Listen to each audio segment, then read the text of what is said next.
ጋዜጠኛው ከፍተኛ ተቃውሞ ደረሰበት። እፎይን እስልምና ላይ ያሉት ማመስገን ጀምረዋል። ባለፈው ዓመት በቃ ይሰቀል ይደብደብ እንዲሁን ሲባል ዛሬ ገብተው ግን በቃ እፎይ ትክክል ነው፣ እፎይ ልክ ነው፣ እፎይ እንዲህ ነው ሲሉ እሱ ዲፈረንስ እሱ ልዩነት አይታየው አይደል? እፎይ ቼንጆች አሉ። በጣም የማይታመን ቼንጅ ከራሳቸው የመጣ ወጣቱ በማስተርቤሽን እየጠፋ ነው። ዛሬ አጠቃላይ ወጣቱ በማስተርቤሽን የተወደቀ አይደል? የተወደዳችሁ ውድ ቤተሰቦቻችን ኦርቶዶክሳውያን እንዴት አላችሁ? እንዴት ቆያችሁ? እንዴት ሰነበታችሁ? ሰላማችሁ ይብዛ። ላይክ ማድረግ ሼር ማድረግ የሚከፈል አይደለም። የእናንተ ላይክ ማድረግና ሼር ማድረግ ግን ለኔ በብዙ መንገድ ይረዳኛል፣ ያግዘኛል። ስለዚህ ላይክ አድርጉልኝ፣ ሼር አድርጉልኝ፣ መረጃውን አዳርሱልኝ እያልኩኝ በቀጥታ ወደ ቪዲዮቹ ወደ መረጃዎቻችን ምናምራለን የሚሆነው የመጀመሪያ መረጃችን እንዲሆን የምመኘው ወይንም እንዲሆን የምፈልገው አንድ ጽሑፍ ኢቢኤስ ላይ እንግዲህ ከጋዜጠኛው ጋር የተገናኘውን መረጃ እናደምጣለን።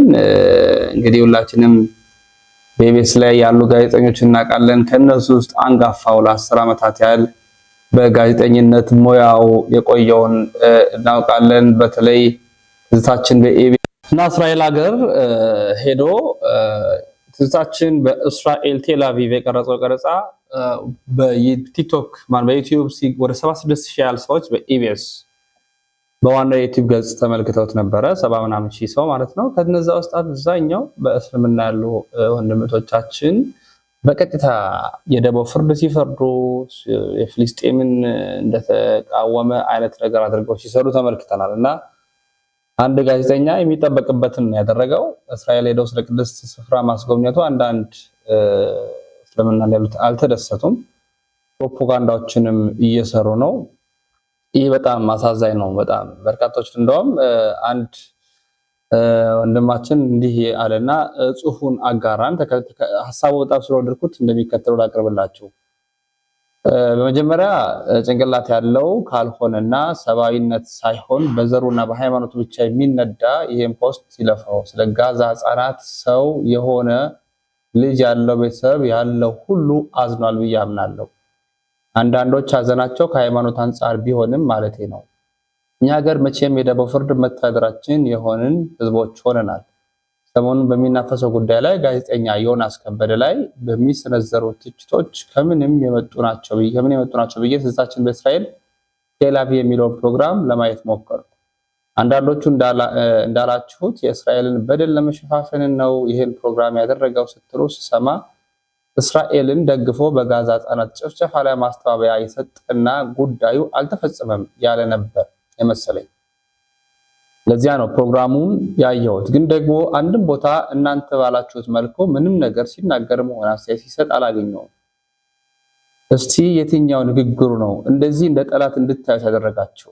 ሌላው ከሀገር ውጭ ህዝባችን በኢቢኤስ ሲሰራ እስራኤል የመጀመሪያ አይደለችም።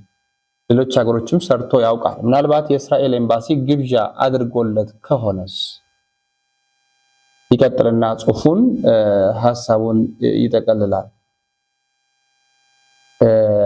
ሌላው ከውጭ ሀገር ትዝታችን ሲሰራ እስራኤል የመጀመሪያ ሀገር አይደለችም። ሌላው ሰርቶ ያውቃል። የእስራኤል ኤምባሲ ግብዣ አድርጎለት ከሆነ ቅሬታችሁ ግብዣው በኤምባሲው ቢሆንም ፕሮግራሙ እዛ ስላሉ የኢትዮጵያ ማህበረሰቦችና ታሪካዊ ቦታዎቿ እንጂ እናንተ እንዳላችሁት አይነት ተግባር ፕሮግራሙ ላይ አላየውም። ሌላው ባለሰዓት ፕሮግራሙ ከወራት በፊት ነው የተለቀቀው። ዛሬ እንደ አዲስ ተነስቶ አጀንዳ የሆነው ለምንድን ነው? ለማንኛውም ሁሉም የራሱን አመለካከት አቋምና ፍላጎት አለው። እንደኛ ካላሰብን ብሎ ማሰብ እጅግ ከባድ ነው። እኛ የወደድነውን ካልወደድክ ጤናማነት አይደለም። እኔ በግሌ ሰዎች ሲበደሉ፣ ሲገደሉ፣ ሲፈናቀሉ በዘር ሲደርስባቸው የማዝነው ወይንም የምቃወመው በሃይማኖት፣ በዘር፣ በሀገር ስለሚመስሉኝ አይደለም፣ ሰው ስለሆኑ ብቻ ነው። የደቦ ፍርደኞች አስቡበት በማለት ተናግሯል። እንግዲህ ዮናስ ከበደ ጋዜጠኛ ልጅ አለው። ልቡ ምን ያህል የዋህ እንደሆነ እንኳን ከህፃናት ጋር የተገናኘ ከትላልቅ አረጋውያን ጋር የተገናኘ ስራዎችን ሲሰራ ተመልክተነዋል። በዚህ ደረጃ እንደ ትከተል ኢቢኤስ ነው ተቋሙን ይዞ ነው ሄደው። ስለዚህ ዮናስ ከበደን አይደለም ቀጥታ የምናገኘው ኢቢኤስ ነው፣ ድርጅቱን ነው የምናገኘው። ይሄን የሚያክል ድርጅት በጣም ብዙ ሚሊዮን ሰዎች የሚከታተለው ድርጅት እንደዚህ አይነት ነገር ያደርጋል ብዬ አላስብም። ሊያደርግም አይችልም። ግን እንደው ነገሩን ከበጎነት አንጻር ከመልካምነት አንጻር ብንመለከተው የሚል ነው። ኢቢኤስ ላይ የተቃጣው ነገር ይሄ ነው፣ ደስ ማያሰኘው ማለት ነው። ወደ ቀጣይ እንምጣ እስቲ። እፎይን አከበሩት። ሰላም ተመስገን ተመስገን። አንድ መሳሰልም እኔና እፎይ ነው እስቲ ቆይ እንደዚህ ታጋ ጎን ለጎን ጎን ለጎን አገልግሎት ሰላም ነው። በጣም እፎይ በጣም ነው ደስ ያለኝ ማርያምን በጣም ነው። በቃ እኔ እንኳን ኡስታዞቻቸው ልሙጥ ናቸው። ጺም ማሳደግ ሱና ነው። ተቀያይረን ነው እንዴ እኛ የነሱን ስናነባ አብዝተን ሱና ወደኛ ዞረ፣ እነሱ የኛን አብዝተው ሲያነቡ ጺም አልባ ሆኑ። እየበረታ ነው አገልግሎት ሁሉ ሰላም ጥሩ ነው ማለት እያየው ነው። በጣም ከጊዜ ወደ ጊዜ በቃ 6000 7000 ሰው ቁጭ ብሎ ይመለከታል። ያ ሁሉ ሙስሊም ነውና አሁን ደግሞ ከፍጡር በኋላ ይመቻል መሰለኝ አንተን ለመከታተል። እንትን ነው ቀጣይ አስፈጣሪያቸው እኔ ነኝና እየጠበቁ ነው። አምና እንትን አይ ቲንክ ኤርፖርት አዘጋጅቶት መሰለኝ መስቀል አደባባይ ላይ እፎይ ይሰቀል በሚል ነበር ያፈጠሩ እንትን ያሉት። ዘንድሮ የራሴ ነው የፈለጉት እና ቴመር እና አዘጋጁ በጣም ይገርማል። ባለፈው ዓመት በቃ ይሰቀል ይደብደብ እንዲሁን ሲባል ዛሬ ገብተው ግን በቃ እፎይ ትክክል ነው፣ እፎይ ልክ ነው፣ እፎይ እንዲህ ነው ሲሉ እሱ ዲፈረንስ እሱ ልዩነት አየኸው አይደለ? እፎይ ቼንጆች አሉ። በጣም የማይታመን ቼንጅ ከራሳቸው የመጣ አምና ስትቃወሙኝ የነበረው አሁን ላይ ኡስታዞቻቸው ብቻ እንደዋሿቸው ተረድተውታል። አሁን የተረዳሁት እሱን ነው። ኡስታዞቻቸው እንደዋሿቸው ያው ሃይማኖት ጉዳይ ሆኖባቸው እንጂ እንደዋሿቸው አውቀውታል። አሁን ጥሩ ሂደት ነው ብዬ አስባለሁ። ለኔክስት ስለሚመጣው ሌላው ዝም ብለው ነገ ተነስቶ አሁን ይሰቀል ይፈለጥ ማንም ላይ ይላሉ ብዬ አላስብም። በተቻለ መጠን አለፈ ስህተታቸው ይማራሉ ብዬ አስባለሁ። አምና ይሰቀል ያለ ዘንድሮ ደግሞ አድናቂ ነኝ ካለ ኔክስት በዚሁ እንትን ላይ ይሰቀል የሚልበት አይኖርም ብዬ አስባለሁ። ምክንያቱም ኡስታዞቻቸው አሁን ጥሪ ቢያቀርቡ ራሱ አይሰሟቸውም እያዩት ስለሆነ ማለት ነው። እና ጥሩ ነው ምንም አይል እንትንም ደግሞ በዚሁ ቅድም ነው የሆነ ቪዲዮ እያየሁ ነበር። አይ ቲንክ የሆነ ፕሮቴስታንት ገብቶ ሙስሊም ነኝ ብሎ ለመዋሸት ሞክሮ በጣም በቃ አበሳጮት እንደነበረም አይቻለሁ። እና ይሄን ጥሩ እየተሰራ ያለውን ነገር ለመበጥበጥ ብዙ ነገር እንትን ይላል። የድራማ እየተሰራ ነው የሚባለውን በዛ ቤት ያለውን ነገር እዚህም አለ ብሎ ስም ለማጥፋት ስላለ አይ ቲንክ እሱንም መጠንቀቅ ደንብ አለብህ። አንተም ለነገሩ ጎበዝ ነህ። አይን እንጠነቀቃለን። በእንደዚህ አይነት ጉዳይ ላይ ቼክ እናደርጋለን። ክሮስ ቼክ ሳናደርግ ማውራት ራሱ አንፈልግም። ቼክ አድርገናቸው ነው። ኢቨን ኢንካፔብል ከሆኑ ራሱ ዚስ ማች ገስ ላይ እናስቀምጣቸው።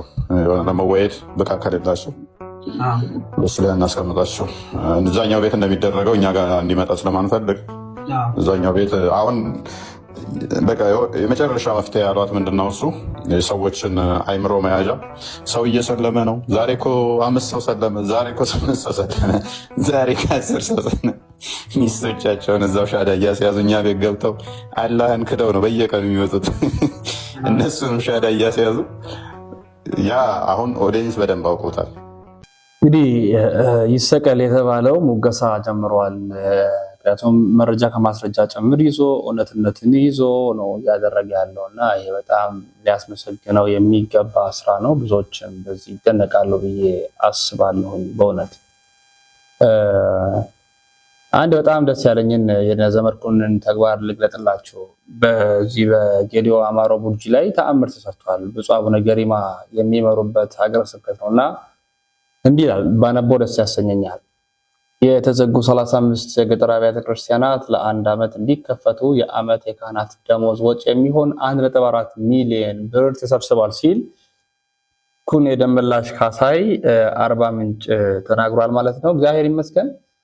ጾመ ኢየሱስን ምክንያት በማድረግ በስድስት ሀገረ ስብከቶች ውስጥ ለሚገኙ 35 የገጠር አብያተ ክርስቲያናት የአንድ ዓመት የድጎማ ክፍያ የሚሆን 36,000 ብር ለደሞዝ 4,000 ብር ለመባ ግዢ እንዲሆን በድምሩ 40,000 ብር በመመደብ ለ35 የገጠር አብያተ ክርስቲያናት ማስከፈቻ 1.4 ሚሊዮን ብር ትናንት ማታ ከመምህር ዘመድኩን በቀለ ጋር በነበረው አገልግሎት ማሰባሰብ ተችሏል። ለ35 አጥቢያዎች በቀጥታ 40,000 ብር ህጋዊ የሂሳብ ደረሰኝ ቁጥራቸው ገቢ የሚሆን ሲሆን ደብሩን የሚከፍትም ምዕመንን የሚባርክም የሚያጽናናም አንድ ካህን በድጎማ ገንዘብ እንዲቀጠር ይደረጋል። ይህ እንዲሳካ ምክንያት የሆኑት የቸርነት እጅ ባለቤት የሆኑት ምዕመናን መርሃ ግብሩን በቡራኬ የከፈቱት ብፁዕ አቡነ ገሪማ መርሃ ግብሩን ያስፈጸመልን መምህር ዘመድኩን በቀለ የአገልግሎት ባልደረቦችንም አመስግነዋል ማለት ነው። ተጨማሪም የዐቢይ ጾም ሳምንታት የጭቃ ህንፃ መቅደሶችን ማነጽ፣ መቅደስ ብቻ ላላቸው አብያተ ክርስቲያናት ቅኔ ማህሌትን መቀጠል፣ ሙሉ በሙሉ በቆርቆሮ ብቻ የታነጹትን በጭቃ መቅደስ መቀየርና መሰል አገልግሎቶችን በጋራ ለመፈጸም እቅድ ተይዟል። እንግዲህ ይሄ ይበል የሚያሰኝ ደስ የሚያሰኝ የምስራች ነው። እግዚአብሔር የተመሰገነ ይሁን። ብፁዕ አቡነ ገሪማ በጌዲዮ ኮሬ አማሮ ቡርጂ ሀገረ ስብከት ዘመድኩን በቀለን ጨምሮ ብዙዎች የተገኙበት አስደናቂው ስራ ታላቅ ስራ ተደርጓል ማለት ነው። ስለ ማስተርቤሽን እና ስለሌሎች ቪዲዮዎች እንከታተል እስቲ። ወንድማችን ዲያቆን ዘማርያም ብዙ ትውልድ ብዙ ወጣት በማስተርቤሽን የጠፋ ነው፣ በሱስ የጠፋ ነው ብሏል፣ በአደገኛ እጾች የጠፋ ነው ብሏል እና እስኪ እንከታተል። ዛሬ አጠቃላይ ወጣቱ በማስተርቤሽን የተወደቀ አይደለም።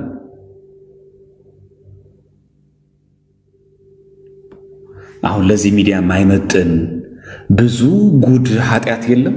እኛና እግዚአብሔር የምናውቀው በላይ ሰብ እኔ ነኝ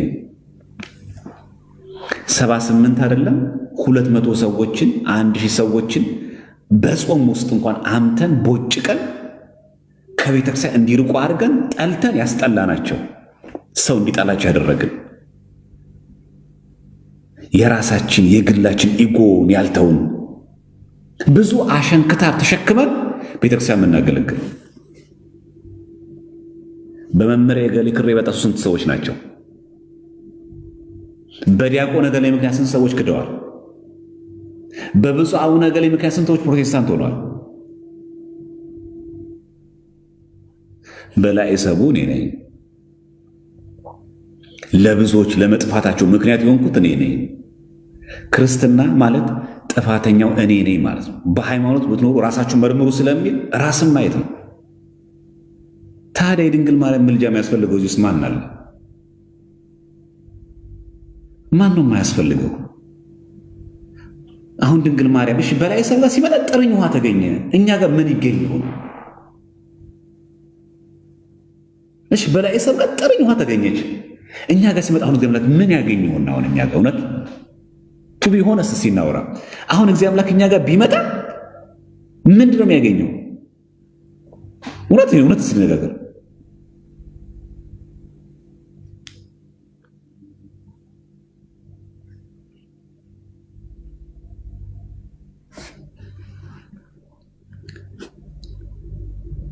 እስቲ እንደ ጥርኝ እግዚአብሔር አምላክ እኔ ጋር ቢመጣ ድንግል ማርያም እኔ ጋር ብትመጣ እኔ ለምልጃ የሚሆን የሆነች በጎ ነገር አለች፣ ሚዛን ልትደፋ የምትችል ምን ነገር አለ? ምንም ነገር የለም። የበላይ ሰብ ምልጃ ዛሬም ለእኛ በሕይወታችን እግዚአብሔር አምላክ ይርዳን፣ ያግዘን፣ ይጥቀመን። ራሱ እንደ ጻድቅ የሚያስብ ሰው ካለ እኔ በጣም ጥሩ የክርስትና ደረጃ ላይ ነኝ የሚል ካለ ያርግልህ። ግን ማንም የቆም ይመስለው እንዳይወድቅ ይጠንቅ ደግሞ ይላል። ማንም ማለት ነው።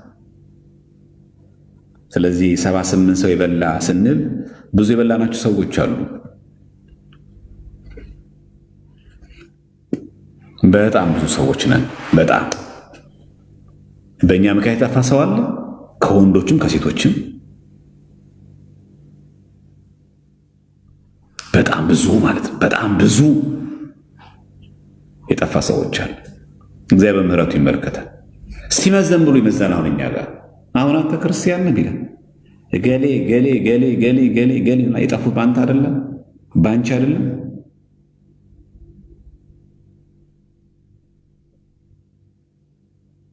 እኛ ጋር ታውቁታላችሁ፣ እየጠፋ ያለው ነፍስ ብዛቱ ማለት።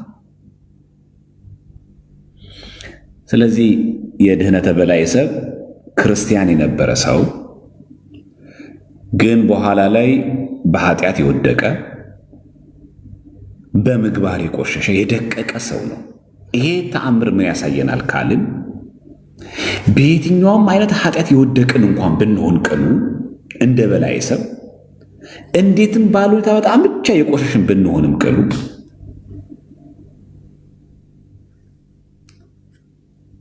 እግዚአብሔርን ከልብ ከተማጸን ነው ከቤተክርስቲያን ካራቅን የድንግል ማርያም ምልጃ ዛትማች ያግዛል ለማለት ነው። ወድቅ ያለሁና በጣም በኃጢአት ቆሽሽ ያለውና እግዚአብሔር እኔን አይምረኝም አትበሉ። ጥቂት ነገር ካለን እውነት ከልብ ለንስሐ ከተዘጋጀን የምርም ቤተክርስቲያናችን ማዕቀፍ ውስጥ ካለን ቅዱስ ቆጵርያኖስ እንደተናገረው ያለ ቤተክርስቲያን ድነት የለም። በቅዱስ ቤተክርስቲያን ውስጥ ካለፍን እነዚህን ድህነቶች እነዚህን በረጎ ነገሮችን እናገኛለን። እኛ ግን እንበርታ እንጂ 78 ነፍስ ብሉና ቅርጥፍ አድርጋችሁ ሰው ገድላችሁ ገነት ትገባላችሁ ማለት አይደለም። ይጥቅስ አይዟችሁ ማርያም አለች ማለት አይደለም። የዚህ ገቢረ ተአምራት መልእክቱ ምንድነው? ይሄን አክል እንኳን በደል ብትበድል በዚህ ልክ እንኳን እግዚአብሔር ብታሳዝኝ አይዞሽ፣ ተስፋ አትቁረጥ፣ አይዞ ምን በጎ ነገር አለኝ ብለ ወደ ኋላ አታፈግፍግ። ያችን አንተ ጥቅም ላይ አልዋለችም ብለ ምትንቃት ያቺ በጎ ምግባር የሆነች ቀን የሰራት አንተ ግን የረሳት ኮዳ ውሃዋ ያቺ መልካም ጥርኝ የሆነቿን ጭላጯን መልካምነትን ድንግል ማርያም አሳስባ ታስምርሃለች። አይኑ ተስፋ አትቁረጥ፣ አይምረኝም አትበል፣ አያድነኝም አትበል።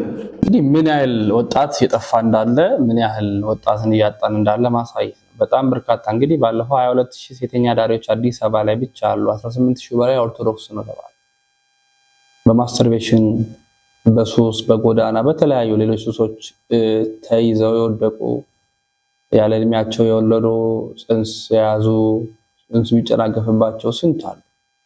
በጣም ብዙ ቁጥር ነውና በጣም መስራት ይጠበቅብናል። ገና አልሰራንም፣ ገና ሩቅ ነው ያለነውና ይሄ በጣም ትኩረት ሊሰጠው ይገባል ብዬ አስባለሁ። ውድ ኦርቶዶክሳውያን ወደ ቀጣይ መረጃችን ላምራ። በመጨረሻም ይሄን መልእክት እንካተል። አንዳንዴ ደሞዛችሁ የት እንደገባ ግራ ይገባችሁ። ብር እጃችሁ ላይ ብትን ይላል። ሰው ምን አድርጎብኝ ነው? አዙረውብኝ ነው? አስደግመውብኝ ነው? አትወጹም። ዝም ብለህ ያስተካክለው። የትኛውንም ድግምት የትኛውንም መተት ጾምና ጸሎት ድል ሊነሳው ይችላል። ይችላል። አትጨነቁ። የማይፈታ ችግር የሚፈታው በጾም። ይህን እኛ አይደለም ያለው። በዚህ በማቴዎስ ወንጌል ምዕራፍ 17 ላይ አንድ ታሪክ ተጽፏል። ብዙ ጊዜ ማቴዎስ 17 ሲባል እኛ የምናስታውሰው ጌታችን 3 ደቀ መዛሙርቱን ይዞ ወደ ረጅም ተራራ ወጣ ይላል አይደል? ጴጥሮስ ዮሐንስንና ያዕቆብን ታቦር ተራራ ላይ ፊቱ እንደ ብርሃን እንደ ፀሐይ በራ፣ ልብሱ እንደ በረዶ ነጭ ሆነ። ይህን ታሪክ እናውቃለን። ጌታ ወደ ተራራው የወጣው 3 ሐዋርያት ይዞ ነው። 3 ሐዋርያት ሲወጡ ስንት ይቀራሉ? 9 ይቀራሉ። 9 ደቀ መዛሙርት ከተራራው ስር ነበሩ።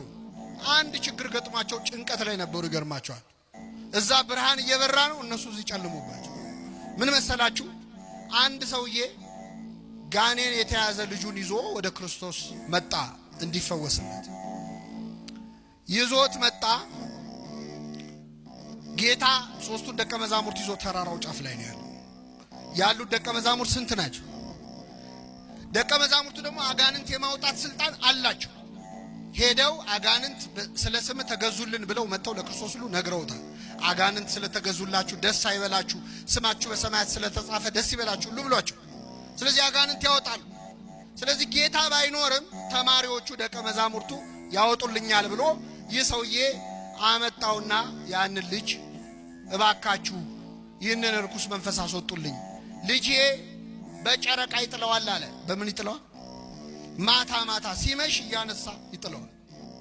አንዴ ወደ እሳት አንዴ ወደ ውሃ እያነሳ ያፈርጠዋል። አብሮት ያደገ ጋኔን ነው አለ።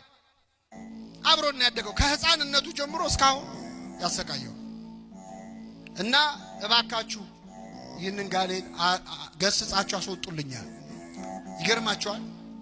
ይህ ጋኔን 9 ደቀ መዛሙርት ቢሉት ቢሰሩት አልወጣም። ስንት ሆነው መልሱልኝ። ደግሞ ምን አይነት ክፉ ጋኔል እንደሆነ ልንገራችሁ። ማለት የጋኔል ጥሩ የለውም፣ ግን ይሄ ክፉነቱ አይሰማም፣ አይናገርም። ምን አይልም። የት ነው ያዝከው ስትለው አይሰማም። መች ነው የምትወጣው ስትል አይመልስም። ደንቆሮም ነው፣ ዲዳም ነው። ውጣ ቢሉት ወዲያ ቢሉት ለ9 እምቢ አለ። ይህን ጊዜ ጸሐፍት ፈሪሳውያን እዛ ቆመዋል፣ መሳቅ ጀመሩ። 9 ሆኖ አቃታቸው ብለው ማለት። አሁን ምዕመናን እዚህ ጉባኤ ላይ እርኩስ መንፈስ ያለበት ሰው በጣም ቢረብሽ፣ እዚህ የረበሸውን እርኩስ መንፈስ ያለበት ሰው አምጥተን እዚህ ያሉ 9 ካህናት ውጣ ቢሉት አልወጣም ቢል እናንተ ምን ታስባላችሁ? አዲስ አበባ ውስጥ እኮ ቄስ የለም።